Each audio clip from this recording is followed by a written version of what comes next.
and I am here with you on this glorious Wednesday, and we are going to do a glorious TV review of Sweet Vicious episode 2. Now, like I said in my first Sweet Vicious review, even though I've seen the first 3 episodes, I still rewatch them, do my notes so you guys can have something to look forward to. So, this is the second episode. I think it was called The Writings on the Wall, and we open with them running in a cemetery and we hear sirens, and Ophelia's going, where are they coming from? And Jules is like, just ignore it.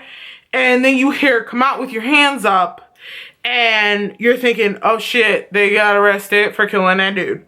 So then we shoot back to 24 hours before, when her car was gone. And then we learn that the reason it was towed is because she parked in a loading zone, you guys. And I love that scene because Ophelia's like lightweight blaming the fact that she parked in a loading zone on Jules, because she's like, I was driving, so I wasn't even paying attention. So like, you could have said something that I was about to park in a loading zone, because this is half your fault too. I thought that was fucking funny. They call the tow place, and the tow place tells them that it'll be $2,000 to get the car out. And so then Ophelia shoots back to the record store, takes money out of her weed fund and also money out of the register. They're still $500 short. And I love when Jules goes, oh, well, my sorority has like $1,000 stashed up, you know, it's petty cash and it's for necessities and parties. She went, yeah, drug fund. That's what Ophelia says. And she goes, no. It's for party stuff. And she went, yeah, drug fund, let's go get that. And I knew it was drug fund. Like, come on, you're in a sorority, you throw a lot of parties. So when they get the address for where her car is, because it was no longer at the tow place, it was somewhere else, they don't realize that the address they got is actually at a police station. So they go in there, and this bald head guy is like, oh, hey, Jules. And she's like, my friend back there, she got her car towed and we're coming to pick it up. And then he comes back, and apparently Ophelia got 200 and something parking tickets that she ain't paid. And also we learned that Jules's dad is actually a sheriff, and when he knew that she was going to college in this area, he made buddy with the bald head cop guy in the scene. And so, first of all, the fact that it was $2,000 to get her fucking car out, bitch, no. All right. While at the police station, when Jules goes back to get the car, Ophelia sees a girl crying on the phone to her mom. She learns that this girl's name is Haley, and Haley is telling her how the cops aren't doing anything about the fact that she was assaulted. And so they leave, they go to Jules' sorority house because Ophelia has to drop her off. They decide to bury his body around 5 o'clock. And I thought that scene was super duper funny because she was like, well, you know, I learned that we have to put ice in the trunk of your car to keep the body from decomposing. I bet it started leaking. Ophelia goes, leaking? Is a dead guy shitting in my car? I thought that shit was so fucking funny. So then we see Ophelia go back home, and she's going to lay down and go to sleep because, I mean, they've had a wild fucking night. And as soon as she closes her eyes, she sees the dead guy and she has to pop back up. So then she starts investigating Haley, who she met at the police station, and learns all about her attacker and everything that happened to her. So Jules decides to go on a date with Tyler, the guy that she met at the bar the night before when she was with Ophelia. And so she lies to her sorority chick friends and says that Ophelia is her tutor.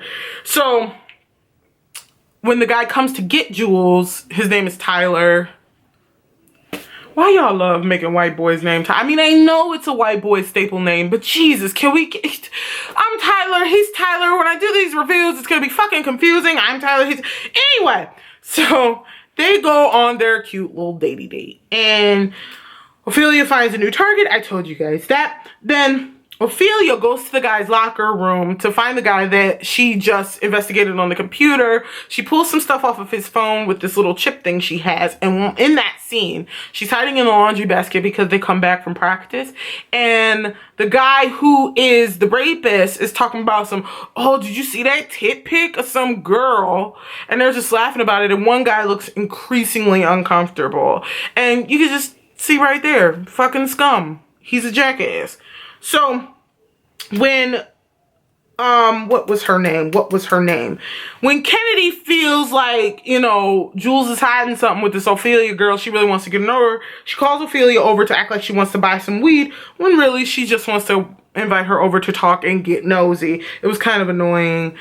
Kennedy's kind of self-absorbed. But anyway, Jules is on a date with this Tyler guy. They're discussing things. We learn that his father died of cancer. We learn that Jules' mom died when she was 9 in a car accident.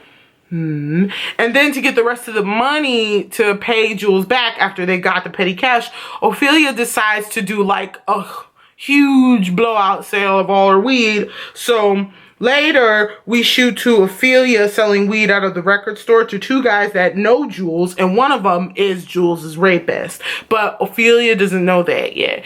And so she comes in and she immediately looks uncomfortable, and Ophelia kicks them out.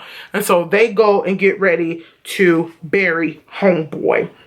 They're digging in the grave, and they had decided that they're going to burn his hands and teeth because that's the easiest way to identify a body. So while they're doing all that, all of a sudden, the cops pull up, and we learn later that the cops wasn't even looking at them, wasn't even thinking about them. The cops were actually there because the frat boys were in the cemetery because it was the night of a scavenger hunt for the sororities and the fraternities. And the cops leave the cemetery, and they're in like the college town area, and the cop from earlier, and when I say earlier, I mean the bald-headed jackass that was in the earlier scenes when Ophelia and Jules went to the police station. The cop from earlier stops Harris and cuffs him for no reason. Basically a fucking stop and frisk in 2016 in a very prestigious college town. Racist ass motherfucker. Gonna say he fit the description. Of who? Who? Nobody. You just wanted to stop him. How the fuck does somebody look threatening eating froyo? Anywho, so when they're done burying his body and they're patting everything down, they hear a click noise. And they find out that someone snapped a photo. Not on purpose and not of them, but they happen to be in the background, so they needed that photo. And so Jules gets all like in her vigilante gear, and Ophelia's like, what do you want me to do? She went, you drive to the entrance and I'm gonna go get that picture. So she like lightweight fucked these boys up just so she could get a Polaroid back, and then they leave. So Jules said, I really need the rest of that money, and Ophelia was like, I can get it to you like in a few minutes. And she was like, okay, yeah, you can climb through my window. We see Ophelia go to an ATM, and that's when we see her have like a very brief conversation with her mother on the phone. And you can tell that her mom is a bit bitchy, and I can't wait, and I hope that they divulge into that relationship later in the season, because she's like, I know you didn't call me to see how my day's going. And so Ophelia just goes, need 500. I'm putting it in your account now. Night, dear. And just hung up. All right, bitch. Don't ask me how my day going. Cool. It's not like you birthed me or anything. Bitch. Anyway, Jules after Ophelia gets the money, Ophelia, you know, climbs into Jules's window to pay her back. And so Ophelia says, I got our next target. And so Jules is like, there's not going to be a next time. And Ophelia's like, but I thought you were going to change things and make. She's like, I don't know. I don't think I want to do it anymore. And then Ophelia's like, I'm a real friend. Like, I see you. And if that scares you, she goes, we are not friends. You are demented. And Ophelia's like, well, at least I'm not a coward. And she leaves. So Jules decides that she doesn't want to do it anymore. And I thought it was really fucking rude for her to call Ophelia demented just because you the one who said you wanted to do this shit to make life safer on the campus. But now that we accidentally, keyword being accidentally murdered somebody, you want to punk out? Okay, girl. So the next day, we see Jules hanging out with her sorority buddies, and Kennedy asks her, so, you know, how's your week been going? She goes, oh, it's been crazy. Well, I was raped last year by your boyfriend, and the school did absolutely nothing. Like, she's imagining herself telling them the whole truth. And I love the end of that when she goes, and I cut out gluten. And then you see, oh, zoned out for a second there. Oh, it's been fine. Everything's great. And meanwhile, we shoot back to Ophelia's house. And Ophelia is hanging out with Harris. And Harris starts to tell her what happened that night when he got stopped and handcuffed and all of that. Ophelia zones out because she sees the guy they just killed standing there in her kitchen, opening her refrigerator, getting a pop, drinking the pop, and then the blood just kind of flowing down from his head. And it freaked her the fuck out. Hell, that would freak me out too. Bitch, I buried you. Why you in my kitchen? What the fuck? So she keeps saying, I gotta make it right. I gotta make it right. So we see Ophelia standing outside. There's like a whole montage of what each of them are doing. Jules is having a good time hanging out with her buddies. She's texting Tyler, acting like everything is normal. Ophelia's struggling a bit more. And we see her standing outside of this bathroom, and we see a girl who we saw earlier, Haley, at the police station, walking out of this girl's bathroom. Ophelia goes in after her and finds something. Then we hear a knock knock, and it's Ophelia at Jules's door, window. And she goes, can I come in? She went, I didn't come here to cause any trouble, but I found something that I think you need to see. And if you can still walk away after seeing this, I will turn into vapor. You'll never see me again.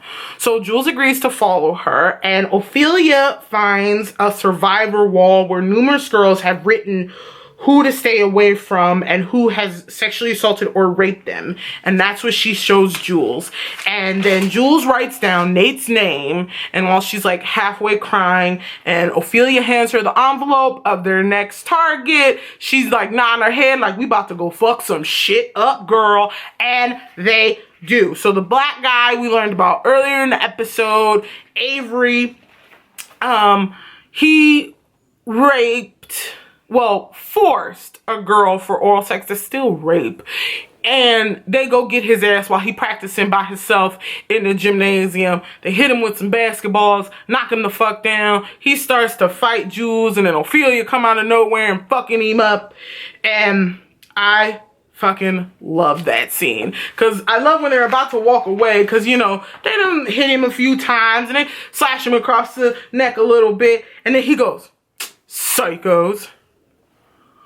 Now we really gotta fuck you up. I like because they knock him down and then they grab his wrist and break his shit and then go, have a great season. Because we learn about this guy, but after we know that he's a sexual predator, he's a rapist, we also see a headline that he's headed to the NBA. Not anymore, motherfucker. You got a broke wrist. Ha ha ha ha. No draft for you. Ha ha ha ha. And plus, with a rape charge on your fucking name, ain't nobody gonna draft you for nothing, bitch. Nothing. So I really like this episode. I thought it was a very, very, very, very powerful moment when Ophelia and Jules is standing there in front of the survivor's wall, and it's saying, stay away from this person, don't drink that person, this person is this guy is this way. And I thought it was a very, very great scene. And I think what's the eerie thought is that there may be a wall out there somewhere like that. So, you know, I think everybody should watch this show. It's very informative. And for the people who bitch about this show, just don't fucking watch it, bitch. Anyway, I hope you guys loved this review. I'm loving this show. I can't wait for the remainder of this season. I'm so pumped. Like I say at the end of every video, if no one's told you that you're awesome and that they love you, I think you're awesome and I love you. Peace.